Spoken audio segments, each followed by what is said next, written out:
বিশ্বকাপ ফুটবলের উন্মাদনা ছুঁয়ে গেছে কক্সবাজারের রোহিঙ্গা ক্যাম্পেও। আর্জেন্টিনা ব্রাজিলের চেয়ে ইউরোপীয় ফুটবল ও তারকাদের প্রতি বেশি ঝোঁক এখানকার তরুণদের মধ্যে।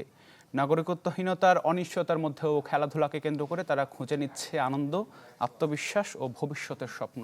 সুমন আহমেদের ক্যামেরায় আরও জানাচ্ছেন আশেকিন প্রিন্স। বিশ্বজুড়ে ফুটবল উন্মাদনার রেশ কক্সবাজারের উখিয়ায় রোহিঙ্গা ক্যাম্পেও।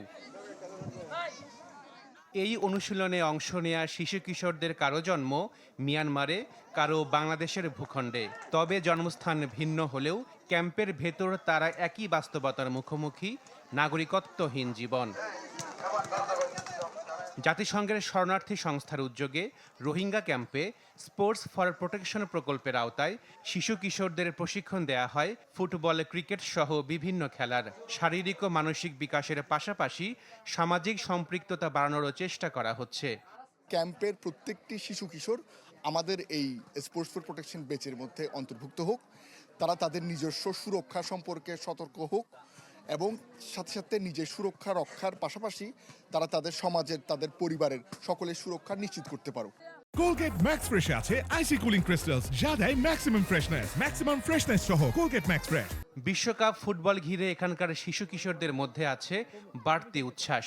আর্জেন্টিনা ব্রাজিল নিয়ে সবার উন্মাদনা থাকলেও তাদের আগ্রহ ইউরোপীয় ফুটবলে। প্রিয় খেলোয়াড়দের তালিকায় মোহাম্মদ সালাহ, লামিন ইয়ামাল ও কিলিয়ান এমবাপ্পের মতো তারকারা। ওদিস আছে, কিলিয়ান এমবাপ্পে আছে, ওরার খেলা বেশি ভালো লাগে, সেজন্য আমি ফ্রান্সের সাপোর্ট করি। রোনাল্ডোর খেলা আমার তো অনেক ভালো লাগে, আর ওনার স্কিল আমার তো অনেক ভালো লাগে। ওয়ার্ল্ড কাপ খেলতে চাই, আর দেশ কান্ট্রির দিকে বলতে গেলে মিয়ানমার দিকে খেলতে চাই। রোহিঙ্গা ক্যাম্পের তরুণরা যাতে মাদক, সহিংসতার মতো নেতিবাচক কর্মকাণ্ডে না জড়ায় সেজন্য খেলাধুলার পাশাপাশি নিয়মিত পরিচালনা করা হয় সচেতনতামূলক কার্যক্রম। They would learn teamwork and, not giving up and fair play in class sessions where they learn other kind of soft skills like gender empowerment, the dangers of human trafficking or organized crime. And all these kinds of soft skills, they are important right now for their lives in the camps. বর্তমানে 650-র বেশি তরুণ তরুণী এই ক্রিয়া কার্যক্রমের সঙ্গে যুক্ত। রোহিঙ্গা ক্যাম্পের তরুণ প্রজন্মের পরিবারের সদস্যরা একটি সহিংস পরিস্থিতির মধ্য দিয়ে গিয়েছেন।